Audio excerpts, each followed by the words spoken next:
Perkenalkan, nama saya Astri. Saat ini saya akan membahas kembali materi dari sesi 13, yaitu akuntansi pertanggungjawaban. Di sini ada definisinya, yaitu sistem akuntansi yang dirancang sedemikian baik sehingga dapat mencatat dan melaporkan pendapat dan atau biaya yang timbul akibat pelaksanaan suatu aktivitas kepada manajer yang bertanggung jawab terhadap aktivitas tersebut.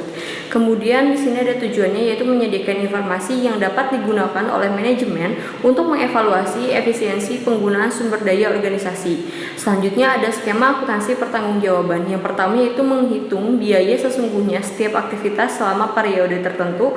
Yang kedua yaitu hasil perhitungan tersebut dibandingkan dengan biaya yang dianggarkan untuk aktivitas yang sama. Kemudian yang ketiga yaitu perbedaannya disebut penyimpangan, dilaporkan kepada manajer yang bertanggung jawab mengendalikan aktivitas tersebut.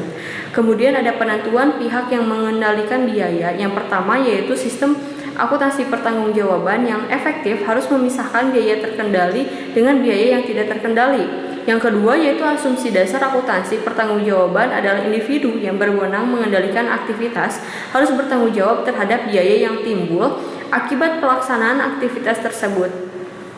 Kemudian yang ketiga yaitu mengidentifikasi biaya yang terkendali oleh manajer unit operasi merupakan pekerjaan yang sulit. Yang keempat yaitu biaya setiap unsur pengeluaran terdiri atas dua elemen, yaitu yang pertama harga per unit dan yang kedua yaitu kuantitas unsur yang digunakan. Kemudian di sini yang kelima ada apabila suatu biaya dapat ditelusur dan dibebankan langsung ke suatu departemen dan jumlahnya dipengaruhi oleh perubahan aktivitas departemen, maka biaya tersebut termasuk biaya terkendali oleh manajer departemen. Selanjutnya di sini ada tanggung jawab terhadap BOP. Yang pertama yaitu unsur overhead ada yang dapat dibebankan secara langsung ke suatu departemen menjadi tanggung jawab langsung kepala departemen dan sebagai lagi berasal dari alokasi untuk menentukan tarif BOP. Kemudian yang kedua ada biaya hanya perlu dialokasikan apabila manajer departemen penerima alokasi dapat mengendalikan biaya alokasi.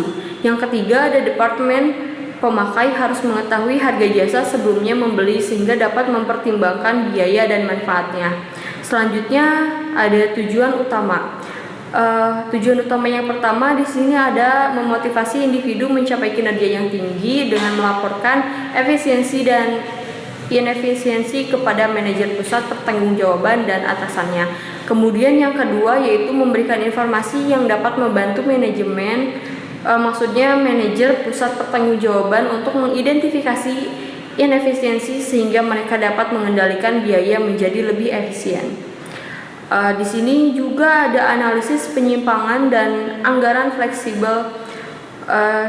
Yang pertama di sini ada tujuan utama AP yaitu pengendalian biaya, perbandingan biaya aktual versus biaya yang dianggarkan. Menghubungkannya yaitu apa yang terjadi dengan apa yang direncanakan. Kemudian efisiensi biaya membandingkan biaya sesungguhnya versus biaya yang dianggarkan pada volume sesungguhnya atau anggaran fleksibel. Selanjutnya ada akuntansi pertanggungjawaban pendekatan alternatif. Yang pertama ada AP sebagai alat evaluasi merupakan perkembangan logis manajemen, gaya otokratis atau manajemen bertugas mengarahkan harus terampil dan berwawasan luas untuk pengambilan keputusan. Kemudian ada gaya manajemen partisipatif yaitu manajer dan karyawan yang bertanggung jawab sama sebagai anggota tim, manajer sebagai fasilitator dan bukan direktur. Kemudian ada pergeseran penekanan dari kinerja individu menjadi kinerja tim, menimbulkan pertanyaan mengenai kegunaan akuntansi pertanggungjawaban sebagai dasar untuk mengevaluasi kinerja manajer. Selanjutnya ada perilaku disfungsional manajer. Yang pertama, AP tradisional membebankan tanggung jawab inefisiensi atau individu. Kemudian yang kedua ada ukuran penyimpangan anggaran atau inefisiensi. Yang ketiga, manajer mengendalikan aktivitas yang menimbulkan biaya penyimpangan dibebankan kepada manajer, bukan kepada proses bisnis penyebab penyimpangan. Kemudian yang keempat ada individulah yang dievaluasi, bukan proses bisnisnya. Individu cenderung berupaya meminimalkan penyimpangan. Kemudian yang kelima yaitu kecenderungan perilaku mengutamakan kepentingannya sendiri. Fokus pencapaian anggaran, fokus target jangka pendek, manajer pandai memanipulasi. Kemudian yang keenam yaitu alternatif evaluasi kinerja. Tren kinerja sesungguhnya antar waktu, anggaran berbasis taksiran kurva pembelajaran. Kemudian di sini juga ada kegunaan informasi bagi manajer. Yang pertama yaitu AP tradisional, biaya dilaporkan ke manajer.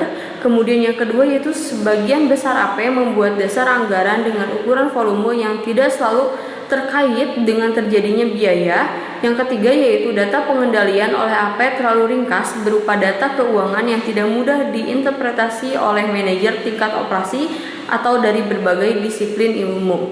Yang keempat yaitu penyimpangan pengeluaran, tidak memberikan informasi yang mampu membantu manajer mengidentifikasi penyebabnya. Yang kelima ada alternatif solusi perhitungan biaya dan AP berbasis aktivitas.